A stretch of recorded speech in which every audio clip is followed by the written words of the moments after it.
Well students, पिछले lecture में हमने डेनियल सेल पढ़ा था और इस लेक्चर में हम करेंगे galvanic cell and electrode potential.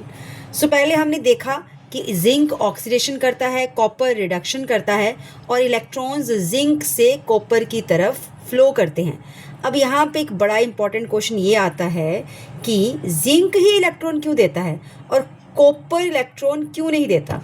अब साइंटिस्ट को कैसे पता चला कि किसी इलेक्ट्रोड की इलेक्ट्रॉन देने या लेने की टेंडेंसी कितनी है। इन सब क्वेश्चंस के आंसर्स हमें आज के लेक्चर में मिलेंगे। आज हम पहले पढ़ेंगे गैल्वेनिक सेल, फिर इलेक्ट्रोड पोटेंशियल, फिर standard electrode potential and then standard hydrogen electrode. सबसे पहले हम करते हैं गैल्वेनिक सेल। सबसे इसकी डेफिनेशन को समझते हैं। A galvanic cell is an electrochemical cell which converts chemical energy of a spontaneous redox reaction into electrical energy. So what is a galvanic cell? A galvanic cell is an electrochemical cell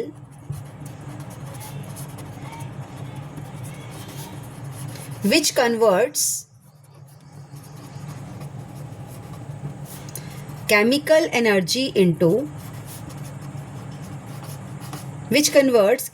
energy of a spontaneous redox reaction into electrical energy.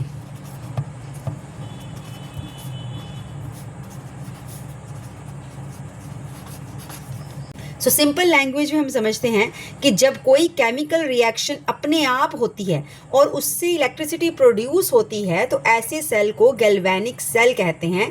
For example Daniel cell एक galvanic cell ही है। जो हमने last lecture में किया था Daniel cell, वो galvanic cell ही है। इसमें रिएक्शन कैसे होती है? जैसे जिंक हमने लिया था, zinc plus copper ions, that gives zinc 2 positive plus copper. अब ये रिएक्शन स्पॉन्टेनियस है, इसीलिए इलेक्ट्रिसिटी प्रोड्यूस होती है। अब इसके बाद आती हैं हाफ रिएक्शंस। अंडरस्टैंड करेंगे हम कि हाफ रिएक्शंस क्या होती हैं। अब हम इसी पूरी रिएक्शन को 2 पार्ट्स में लिखेंगे जिसको हम बोलेंगे हाफ रिएक्शंस। मतलब एक होगी ऑक्सीडेशन हाफ रिएक्शन, दूसरी होगी रिडक्शन हाफ रिएक्शन।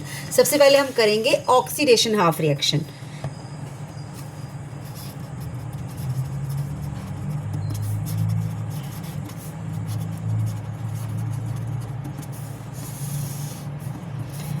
इसमें से क्या बनेगी वो ऑक्सीडेशन हाफ रिएक्शन? जिंक। जब जिंक जो है अपने 2 इलेक्ट्रॉन्स लूज कर देता है, it becomes zinc 2 positive ion. अब यहाँ जिंक इलेक्ट्रॉन्स लूज कर रहा है इसलिए ऑक्सीडेशन हो रही है, तो ये है ऑक्सीडेशन हाफ रिएक्शन। अब दूसरी हम देखेंगे रिडक्शन हाफ रिएक्शन।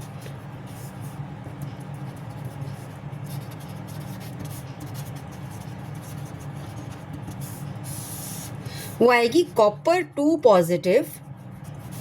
जब 2 इलेक्ट्रॉन्स गेन कर लेता है,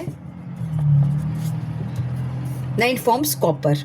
यहाँ कॉपर आयंस इलेक्ट्रॉन्स गेन करेगा इसीलिए रिडक्शन हो रही है। So this is known as reduction half reaction. अब इंपॉर्टेंट पॉइंट यहाँ पे क्या है कि ऑक्सीडेशन और रिडक्शन अलग अलग जगह पर हो रही हैं। इसी वजह से डेनियल सेल 2 हाफ सेल से मिलकर बना होता है।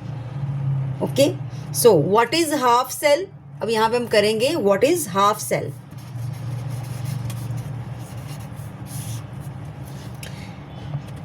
एक मेटालिक इलेक्ट्रोड को जब उसके इलेक्ट्रोलाइट सॉल्यूशन में, no what is half cell? एक मेटालिक इलेक्ट्रोड को जब उसके इलेक्ट्रोलाइट सॉल्यूशन में डिप किया जाता है तो उस अरेंजमेंट को हम बोलते हैं हाफ सेल। अब हाफ सेल क्या होता है? एक मेटालिक इलेक्ट्रोड को जब उसके इलेक्ट्रोलाइट सॉल्यूशन में डिप किया जाता है तो उस अरेंजमेंट को हाफ सेल कहते हैं। फॉर एग्जाम्पल, अगर आपको लास्ट टाइम याद हो, मैंने डेनियल सेल की आपको डायग्राम बताई थी विच इज़ लाइक दिस।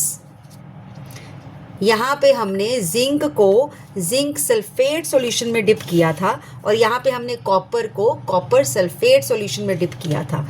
तो this will form the half cells. हम लिखेंगे zinc zinc sulfate, second half cell is copper sulfate. अब ये दोनों अलग अलग हाफ सेल्स हैं और now these two half cells are connected with a help of a salt bridge. Salt bridge ions को मूव करने देता है और इलेक्ट्रिकल न्यूट्रलिटी को मेंटेन करता है. अब दोनों हाफ सेल्स दो तरह से कनेक्टेड होते हैं. This is one half cell, this is another half cell. अब ये दोनों हाफ सेल्स दो तरह से कनेक्टेड हैं. एक है एक्सटर्नली, दूसरा है इंटरनली. एक्सटर्नली वायर के थ्रू और इंटरनली सॉल्ट ब्रिज के थ्रू. मैंने पहले भी बताया था कि सॉल्ट ब्रिज आयंस को मूव करने देती है और इलेक्ट्रिकल न्यूट्रलिटी को मेंटेन करने का काम करती है. This is about the salt bridge. अब नेक्स्ट हमारा टॉपिक है इलेक्ट्रोड पोटेंशियल.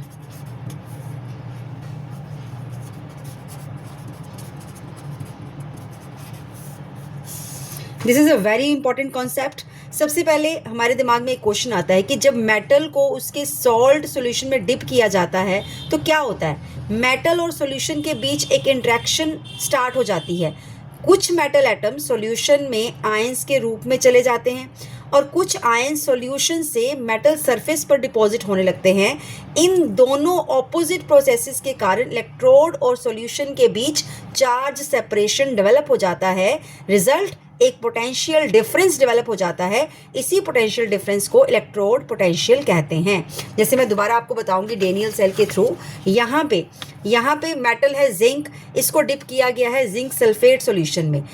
अब यहाँ से कुछ मेटल के एटम्स लाइक जिंक के एटम्स सॉल्यूशन में आयंस के रूप में चले जाएंगे और यहाँ पे कुछ आयंस सॉल्यूशन से मेटल सरफेस पर डिपॉजिट होने लगते हैं. इसी वजह से दोनों के बीच में एक चार्ज सेपरेशन डेवलप हो जाता है. इसी का रिजल्ट है पोटेंशियल डिफरेंस. इसी पोटेंशियल डिफरेंस को हम इलेक्ट्रोड पोटेंशियल कहते हैं. अब हम नोट डाउन करेंगे इसकी definition. What is the definition of electrode potential? The potential difference developed between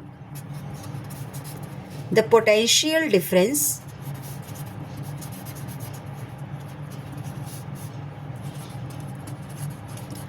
developed between an electrode and its electrolyte is called electrode potential.